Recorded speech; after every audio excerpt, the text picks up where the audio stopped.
Good morning. Today's lecture is brought to you by Great Value Honey Roasted Nuts. Keeps us all kind of fresh and going every day. Hopefully you guys are having a good day. Sorry, I'm really hungry right now, so I'm going to eat while I lecture. Reminders. We have the reaction quiz posted. It is looking at a primary source during the late 1800s. Be sure, when you look at the newspaper, you look for the information that it requires. Most of the information will be found on the first page, so you don't need to go to page 18 and read every single page, Dalton. That being said, if you have questions or concerns, let me know. Today, yesterday we talked about the Populist Challenge. Just a little bit here as we get into just a little bit remembering. If you look at the PowerPoint, McKinley versus and Holbert for president in 1896, and then you see Bryan's and his, and they say silver on it for their campaign. Election 1896. You can see a lot of the South and the Midwest goes predominantly Bryan, but the more popular states, and why we need the Electoral College, might I add you, California, New York, and so forth, or the more populated area at this point in the country, goes to McKinley. Yeah. Okay, now shifting gears a little bit. Segregation. The segregated South. So, if you read through chapter 15, one thing that became apparent was Southern Democrats who came in and took power in the 1870s. They're going to be called the Redeemers. And these are so-called politicians that are redeeming the South, getting them back to some of their traditions. Now, the Redeemers are going to be power in the South. The failure of the Populist Party in the South opened the door for the imposition of new racial order. So, the Populists were not racist or segregationists. They wanted to incorporate poor African American farmers into their platform. However, with their failure, this is going to allow these Redeemers to really influence a lot more in the South. Coalition of merchants, planters, and business entrepreneurs dominated the region's politics after 1877 and called themselves the Redeemers. We talked about that. Undid most of what Reconstruction accomplished. Hardest hit was the new public school systems. Louisiana spent so little on education, whites said between 1880 and 1900 their percentage of reading and writing actually went down. They're going to try to go back to the old system before the Civil War.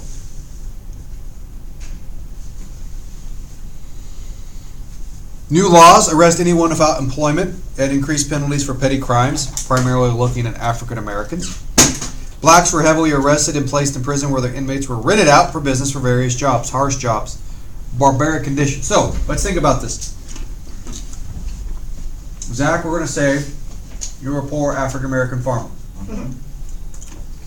You get picked up for a petty crime. You get sent to prison. Oh, while you're in prison, you're going to be rented out to a local farmer to work in the cotton field. What does this resemble? Slavery. Legalized slavery, right? It's not called slavery, it's called renting out inmates. Wait, do they do it to white people too? I think white people actually were used in it. But obviously the primary target's going to be who? I thought they do that now too. Like you can go work outside the prison. Yeah, for a couple hours at a time. If you're a good inmate or whatever. And you're good policy, they let you go work outside. Right. But it's not like a labor camp. Right. That being said, what's that, Dalton? I said it's like in a video game. Oh, like similar to what happens in a game. A good reference. The point of this is trying to bring back the system of slavery in a just new form. Now, the failure of the New South dream, very little investment's going to come into the South. Overall, the region remained dependent on the North for capital manufacturing goods. It's trying to go back to the fall before the Civil War days. You're going to have a lot of what we call romantic history of the South. movies like Gone with the Wind are going to try to say how great the South was and all this. That's what they're trying to go to, but at the heart of it is they want to oppress certain groups of people, predominantly African Americans. The segregated South too. Now, black life in the South. Blacks were excluded from upper positions in society, which makes sense. Right after the Civil War, a lot of them were able to gain public office or positions, but then come the 1877 with the Redeemers in power, they're going to lose those positions. Opportunities were better in the upper South near industry and closer to the north than they were in the deep South. Deep South, very limited self-sufficient farming, and those were often the people that were trapped in that sharecropping, that what we call repetitive, like I can't think of the term, but basically where you are self-fulfilling prophecy over and over again. You're poor constantly. You can't escape it.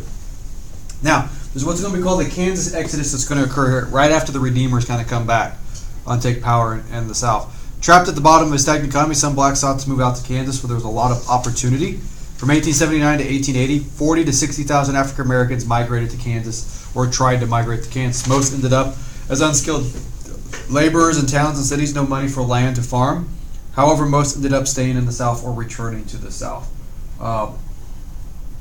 It's not going to be a huge exodus, but the Kansas Exodus, a lot of African Americans started seeing the writing on the wall that was going to happen in the South.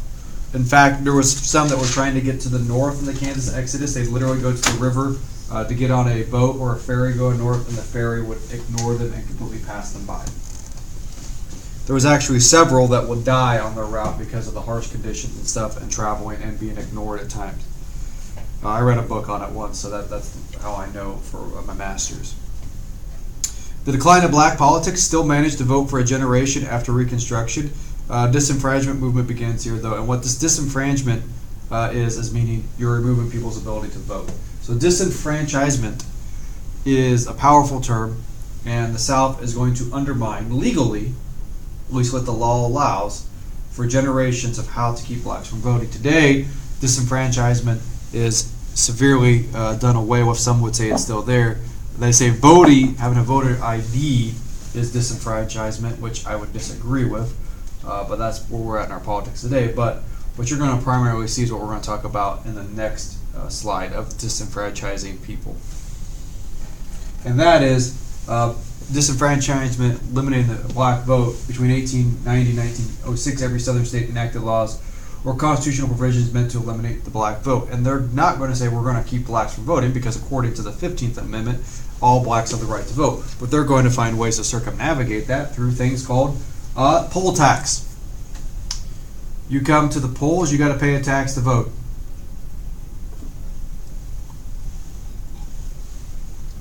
Now, to get a way around this, so the whites didn't have to pay a tax, they would say the grandfather clause. Oh, your grandfather voted before the Civil War?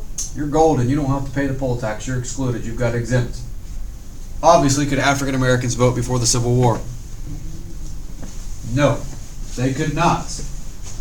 African Americans were highly limited on what they could vote, and that was only after the Civil War.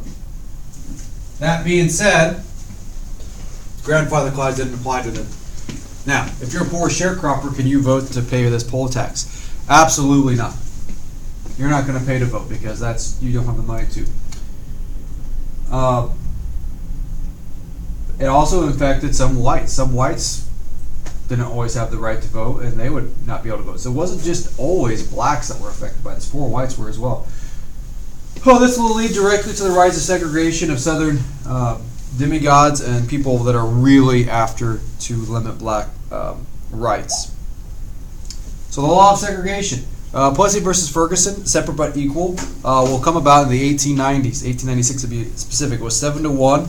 John Marshall Harlan, the one who opposed, stated, "Our Constitution is colorblind," and he was accurate. The Constitution doesn't see color until more recent amendments. This led to the rise of separate everything. Chinese were also affected in some areas by this, but essentially, what Plessy versus Ferguson was about was a train car. A gentleman, Plessy had, I believe his name was Plessy, had sued to be able to set in a white train car, a Pullman car, and basically said, "Hey, I'm being segregated. I should be able to have Well, the court reasoned, okay, you're right, but you know what? We don't have to put you in the same car. As long as there's a black car and a white car that you can ride in, and they're equal, we're golden. Now, let's be honest. White versus black accommodations are going to be drastically different. Schools, train cars, restrooms, they're never going to be equal. And it will take 60 years almost for this to be reversed. Plessy versus Ferguson, a horrible court case that will legalize segregation for about 2 to 3 generations.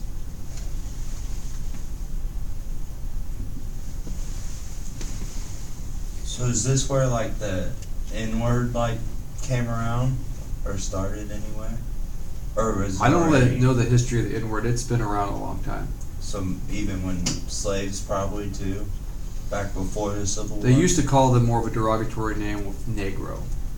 yeah. But I believe the N-word probably has some birth in that area, if I had to guess. I'm not an expert on that. I'm not going to say it, but everyone knows that. Well, other word. yeah.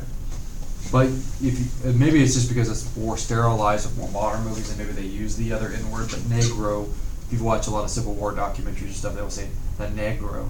Like they say it like very derogatory sounding. That's a good question. I don't have to do some research on that. I'm not going to Google it because then I'd probably get in trouble for Googling it. But I make that as a joke. They Google anything, it seems like you can get in trouble. Now, the rise of lynching. Lynching, murder by a mob. A lynching is typically done by hanging, but what a lynching is usually just a posse of men get together and they murder someone. Between 1883 and 1905, more than 50 persons a year were lynched, and predominantly were blacks. This was very small petty crimes to I looked at you wrong, I hate you. Public lynchings of blacks will be very, very problematic in the South. In fact, Nottoway County, I believe the reason there's not very many African Americans in Nottoway County compared to other parts of the state, there was a lynching that occurred like all the way up in like 1930s or 40s, something like relatively, not including Skidmore. I mean, Skidmore is its own craziness, but like there was like a lynching that occurred pretty relatively modern times that drove a lot of families away. Politics, religion, and memory. Civil War reunions will also start to come up during this period. Brother versus brother, preserve the Union versus state rights. Slavery will be pushed back to a forethought. A minor issue of the war, where it'll be more about states' rights than slavery. This is where I talked about romanticizing the Civil War.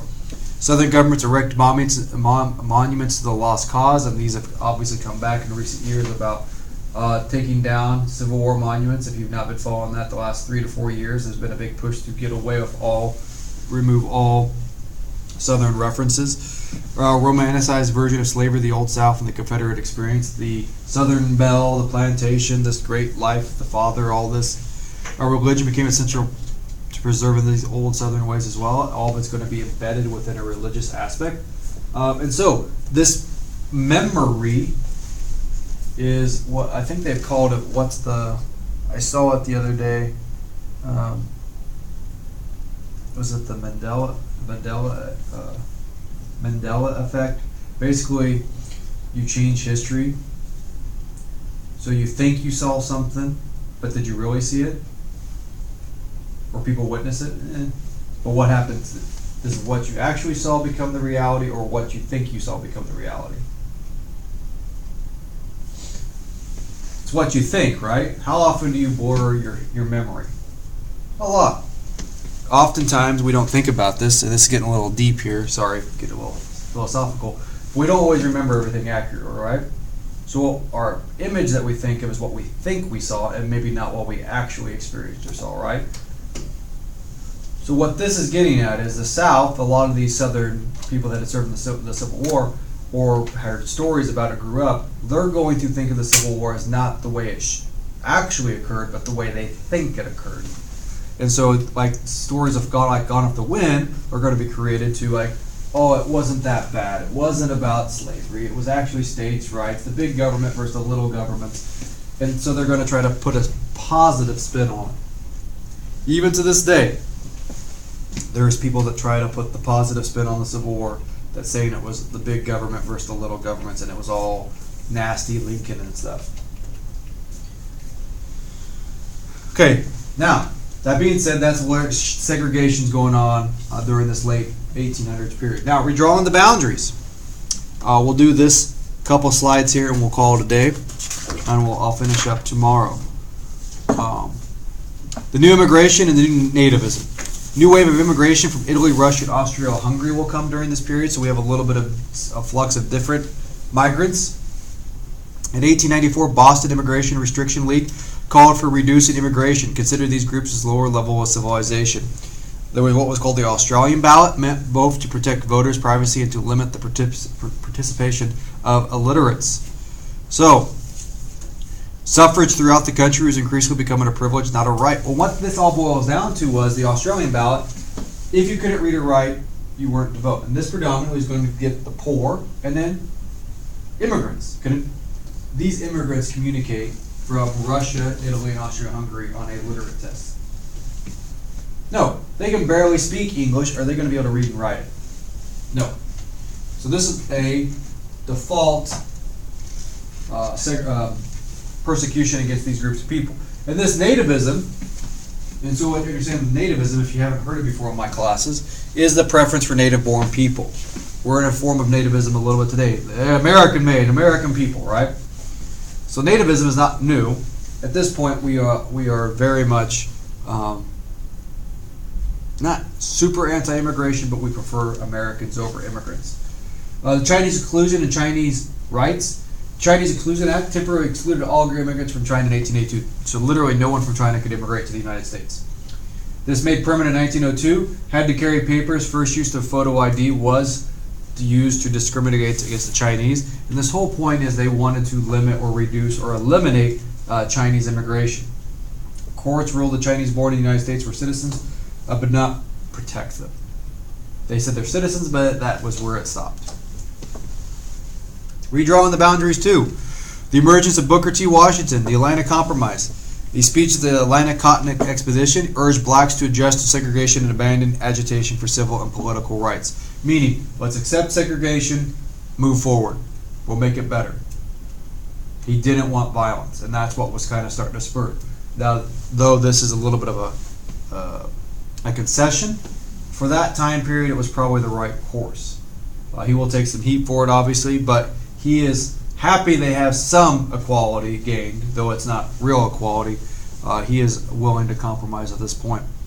Emphasizing getting education, improving oneself is the best way to go on. So he's going to say we need to focus on educating ourselves internally within the black community, not focusing on fighting segregation head on. So his philosophy is not flawed from the perspective that in order to win the next generation, you have to educate them and teach them how to improve. If you don't do that, you're never going to change your generations around. And that's why the South always lags behind the North in education. North emphasizes education this period. Remember I said they reduced the literacy in the South. It actually went down because they don't emphasize education. Thus, how do they indoctrinate the old South traditions? By using illiteracy as a means to educate. Why? What does that mean? Well, the North, far more fluid, more read, more understanding, understands the greater scope, right? Those in the South, you know what you know, and you don't know what you don't know, right? How many of you are arguing with someone that doesn't know the facts, but they want to argue because they don't know, and they think they're right? Brock, don't call out Dalton. No, but you know what I'm talking about, right? You have people that will argue on Facebook, Twitter. They're purposely ignorant because they want to prove that they're right through their ignorance. And it's so annoying. That is the thing that the South practices at this point. I used to get on their typewriter Twitter. I'm kidding. That didn't exist. But they would write articles and stuff to validate this. And if you look at old Southern stories, they what make you want to gag. You have the rise of the AFL, though, American Federation of Labor, rose from the demise of the Knights of Labor, another movement far as trying to make unions. And then the women's era is going to gain some steam in this period. Starting in the 1890s, launched the women's era, 3 decades during which women enjoyed larger opportunities and had new opportunities opened, in which they will finally get the right to vote, which will occur in 1920. So the late 1800s as a rapidly changing America. We've talked about industrialization, the second industrialization. We talked about the Gilded Age last chapter. New definitions of freedom. Now we have the segregated South. There's a lot of things going on in this country, redrawing the boundaries as far as what we're talking about, like literally from immigration and exclusion. Tomorrow, on our final lecture of the week, we're going to get into becoming a world power. Yes, surprisingly, a world power. The 1890s, and how we are going to practice something called imperialism, and how we're going to gain that dinky little place that we call Guam, American Samoa, the eventual state that never wants to become a state called Puerto Rico, and for a period of 40 years when we get the Philippines. We'll talk about that all tomorrow. Also, this week as you do your lessons and stuff, do your quizzes, think about how much snow we might get this weekend. It's an alluring question. Is it going to be 1 inch or going to be 10 inches? I personally think we're going to get 6. 23. 23, Brock says. It's on record.